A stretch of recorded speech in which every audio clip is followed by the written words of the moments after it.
حضرت عبداللہ بن عمر رضی اللہ تعالیٰ عنہ روایت فرماتے ہیں، بخاری مسلم کی حدیث ہے، اس کو ہم جنرل عام واقعے کے طور پہ لیتے ہیں کہ جی ایک واقعہ ہے، لیکن یہ بخاری مسلم کی حدیث، عبداللہ بن عمر اس کے راوی ہیں، کہ نیک اعمال کا جو وسیلہ ہے وہ بھی اللہ کی بارگاہ میں بڑا ہوتا ہے۔ کہ اللہ کے رسول نے ارشاد فرمایا کہ 3 آدمی تھے، باتیں کرتے کرتے سفر پہ جا رہے تھے، اچانک رات ہوئی تو ایک غار میں رات گزارنے کے لیے داخل ہو گئے۔ اب جب اس غار میں انہوں نے رات گزارنی تھی تو اس کے غار کا جو رستہ تھا، دھانا تھا، اس پہ ایک بڑا بھاری پتھر آ کے گر گیا، رستہ بند ہو گیا، اب وہ باہر نہیں نکل سکتے تھے، اور پتھر بھی اتنا بھاری تھا کہ وہ تینوں اس کو اپنے زور سے ہٹا بھی نہیں سکتے تھے، اور وہاں کوئی موجود بھی نہیں تھا، موت نظر آ رہی تھی۔ تو ان تینوں نے اپنی خالص عمل کو اللہ کی بارگاہ میں پیش کرنا چاہا۔ ایک شخص جو تھا اس نے اللہ کی بارگاہ میں عرض کی، اللہ نیک عمل تو کر چکا تھا لیکن اس کو قبولیت کی اور اس کے اجر کی دعا کی، یا اللہ میری یہ عادت تھی، تو جانتا ہے کہ میں جب بھی رات کو آتا میں اپنے کسی غلام کو پہلے کھانا پینا نہیں دیتا تھا، اپنے بیوی بچوں کو نہیں دیتا تھا، میں سب سے پہلے اپنے باپ کو، ماں کو کھلاتا تھا، اور جب تک میرے ماں باپ نہ کھا لیتے اس وقت تک میں کسی بچے کو، گھر والے کو، غلام کو کوئی چیز نہیں دیا کرتا تھا۔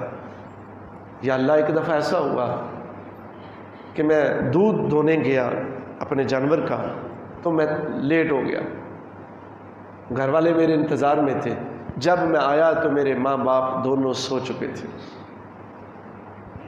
اب میں اپنے معمول کو بھی جاری رکھنا چاہتا تھا، اور میں پیالہ دودھ کا لے کے کھڑا ہو گیا، اور یہ بھی بے ادبی سمجھی کہ ان کو جگاؤں اور بیدار کر لوں، میں کھڑا رہا، میرے بچے بھوک سے میرے پاؤں میں پڑتے رہے کہ پہلے ہمیں تو پلا دو، میں نے کہا نہیں، جب تک ماں باپ کو نہیں دیتا تو میں نہیں پلاؤں گا۔ صبح ہو گئی،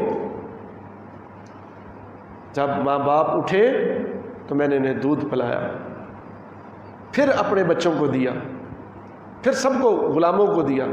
یا اللہ اگر وہ میرا عمل جو میں نے فقط تیری رضا کے لیے کیا ہے، تیری بارگاہ میں مقبول ہے، تو ہمیں اس مصیبت سے نجات دے دے اور ہمیں رستہ مل جائے، ہم باہر نکل جائیں۔ تو اللہ تعالیٰ نے اس کے اس عمل کو پیش کرنے پہ پتھر کو تھوڑا سا ہلا دیا، لیکن ابھی نکلنے کا رستہ نہیں تھا۔ امید لگ گئی کہ اس دعا سے، اس عمل کے پیش کرنے سے پتھر کھسک گیا۔ دوسرا شخص کہنے لگا کہ اب تم کوئی اپنا عمل پیش کرو۔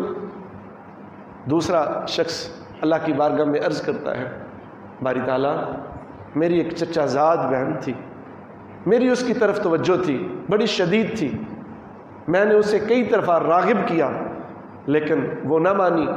ایک دن اسے ضرورت تھی، میں نے اسے سونے کے سکے دیے اور اس کے بدلے میں پھر وہی مطالبہ کیا، وہ میرے مطالبے پہ راضی ہو گئی، لیکن جب میں گناہ کرنے کے قریب پہنچ گیا تھا تو اس نے مجھے کہا کہ اللہ سے ڈر۔ تو جب اس نے مجھے یا اللہ تجھ سے ڈرایا تو میں ڈر گیا، میں نے اس سے سونا بھی واپس نہیں لیا، اور میں اس گناہ سے پیچھے ہٹ گیا کہ میں قریب تھا گناہ کر جاتا۔ یا اللہ فقط میں تجھ سے ڈر کے اس گناہ سے پیچھے ہٹا تھا، مولا اگر وہ میرا عمل قبول ہے تیری بارگاہ میں تو ہمیں اس مصیبت سے نجات دے دے تاکہ ہم غار سے نکلیں۔ تو اس کے اس دعا کرنے سے، اس عمل کو پیش کرنے سے اللہ نے پتھر اور تھوڑا سا آگے کر دیا، لیکن ابھی بھی وہ باہر نکلنے کا راستہ نہ بنا۔ اب کہنے لگے تیسرے کو کہ تم بھی کوئی اپنا عمل پیش کرو، تو تیرے عمل پیش کرنے سے ہمیں راستہ مل جائے گا، باقی تھوڑا سا راستہ رہ گیا۔ اب تیسرا شخص اللہ کی بارگاہ میں عرض کرتا ہے، یا اللہ مجھے اپنا ایک عمل یاد ہے کہ میں نے مزدور رکھے تھے اور مزدوروں سے مزدوری کروایا کرتا تھا۔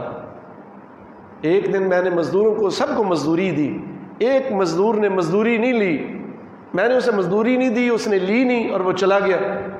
اس کی جو اجرت تھی میں نے اسے کام میں لگا دیا اور اس میں مجھے بڑا پروفٹ ہوا. اس سے اونٹ آ گئے، گائیں آ گئی، بکریاں آ گئیں، میرے پاس بڑا مال ہو گیا، غلام خرید لیے. ایک دن کافی عرصے کے بعد وہ مزدور آیا اور مجھ سے مزدوری کا مطالبہ کر دیا کہ میں نے اس دن آپ سے مزدوری نہیں لی تھی، آج مجھے مزدوری دو. میں نے کہا کہ جو مزدوری تو نے نہیں لی تھی اسی اجرت کہ تیری مزدوری آج یہ سارے اونٹ تیرے ہیں، یہ ساری بھینسیں بکریاں یہ غلام تیرے ہیں. اس نے کہا مجھ سے مذاق کر رہے ہو، نہیں دینا چاہتا؟ اس نے کہا میں کہہ رہا ہوں کہ میں مذاق نہیں کر رہی، یہ سب کچھ تیرا ہے. تو جب اس نے کہا ٹھیک ہے تو وہ سارے غلام گائے اونٹ بکریاں آگے لگا کے لے گیا.